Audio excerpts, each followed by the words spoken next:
গণভোট নাকি সংবিধানে নাই। তো গণভোট বিধান কি সংবিধানে থাকতে হয় নাকি? কি কুকাণ্ড করে রাষ্ট্র চালাইছেন আগে ভুলে গেছে। বিএনপির জন্ম হয়েছে একটা সামরিক শাসনের গর্ভ থেকে। যে গর্ভ থেকে বিএনপির জন্ম হয়েছে তারা এখন আমাদেরকে কনস্টিটিউশন শিখাচ্ছে। অনেকটা আশ্চর্যজনক কথা আমি মাঝে মাঝে ভাবি। দেখেন 30 মে 1977 সালে গণভোট হয়। গণভোটের প্রশ্ন কি? 30 মে 77 সালের এই গণভোটের প্রশ্নটা কি?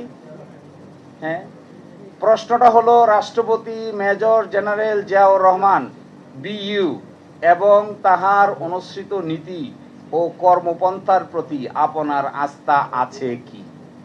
হ্যাঁ অথবা না বলুন। 88% লোক হ্যাঁ বলেছে। কয়টা নীতি? কই সেই নীতি? এখন তো 4 প্রশ্নে 3 ঘন্টা লাগে, তখন নীতি পড়তে কত সময় লাগতো? একজন রাষ্ট্রপতির নীতি পদে কারবারটা দেখেন। একজন রাষ্ট্রপতির নীতি কতগুলা?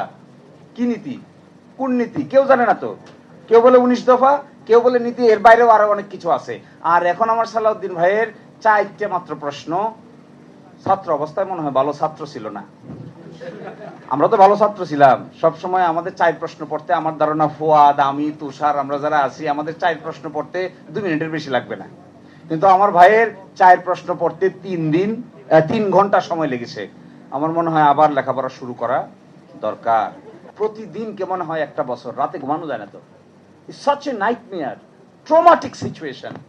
জাতীয় মানবাধিকার কমিশনের আইনকে রিপিল করে দিচ্ছে, গুম প্রতিরোধ প্রতিকার অধ্যাদেশকে রিপিল করে দিচ্ছে, সুপ্রিম কোর্টের বিচারক নিয়োগ অধ্যাদেশকে রিপিল করে দিচ্ছে, সুপ্রিম কোর্ট থেকে পৃথক বিচার বিভাগীয় সচিবালয়ের সামনে সরকার ইচ্ছা পোষণ করিলে শব্দযোগ করে দিচ্ছে, ব্যাংক রেজলিউশন অর্ডিন্যান্স বাদ করে দিচ্ছে।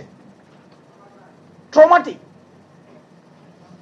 দুর্নীতি দমন কমিশনের সংশোধনী অধ্যাদেশ 2025, যার মাধ্যমে সার্চ কমিটি করে দুর্নীতি দমন কমিশনের মহাপরিচালক নিয়োগ দিতে হবে, এই মর্মে যে বিধানটা বাদ করে দিচ্ছে।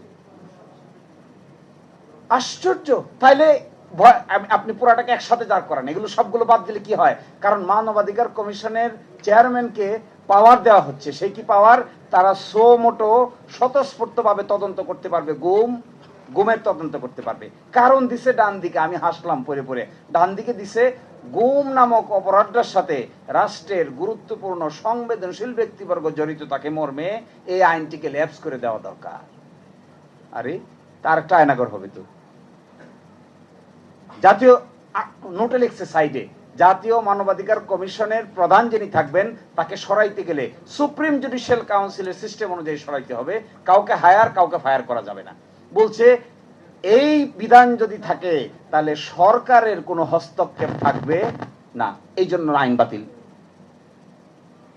দুর্নীতি দমন কমিশন বাতিল, মানবাধিকার কমিশন বাতিল, গুম কমিশন বাতিল, গুম প্রতিকার প্রতিরোধ অধ্যাদেশ বাতিল, সুপ্রিম কোর্ট সচিবালয় অধ্যাদেশ আন্ডার সাবসার্ভিয়েন্ট, সুপ্রিম কোর্টের বিচারক নিয়োগ অধ্যাদেশ নাই। আছে কি? তাহলে সমস্যাটা তো হলো শুধুমাত্র সংবিধানের ভিতরে আছে কি নাই, সমস্যা তো এই জায়গায় না। সমস্যা হলো যে কাজগুলো করা হয়েছিল ইন্টারিম গভর্নমেন্টের আমলে ক্ষমতার ভারসাম্য বজায় রাখার জন্য, ওনারা ক্ষমতার ভারসাম্যটা বজায় রাখতে চান না, ওনারা এটাকে অ্যাবসলিউটলি এক্সারসাইজ করতে চান। আসল কথাটা হলো এটা। ফলে এটা খুবই পেইনফুল, আমাদের জন্য ট্রমাটিক। আমরা যারা সময় দিয়েছি, কাজ করেছি এই সমস্ত অর্ডিন্যান্সগুলোর সাথে, দেখেন এই অর্ডিন্যান্সগুলো যখন হয়, আমার মনে আছে ল মিনিস্ট্রি প্রতিটা অর্ডিন্যান্স ফ্রেম করার আগে 3-4টা ওয়ার্কশপের আয়োজন করেছে। আমরা অনেকেই পার্টিসিপেট করেছি এগুলোতে। ইভেন আজকালকার দিনের যিনি ল মিনিস্টার তিনিও পার্টিসিপেন্ট ছিলেন। আজকে বেমালুম সব ভুলে গিয়েছেন। তো আমার কথাটা হলো এটাই, আমার মনে হয় স্বপ্নটা নষ্ট হচ্ছে, হোপটা বিনষ্ট হচ্ছে, ফ্রাস্ট্রেশন গ্রো করছে, ইয়াং প্রজন্মের মানুষদের মধ্যে কনফিউশন বিল্ড আপ হচ্ছে। এই কনফিউশনটা কি আকারে আবার রাজনীতিতে হাজির হবে এটা এখনই বলার সময় হয় নাই। কিন্তু I am very afraid this type of political sagacity যদি কোনো নেতৃবৃন্দের থাকে তাহলে এই নেতৃত্ব সম্পর্কে আমাদের আস্থা থাকবে না।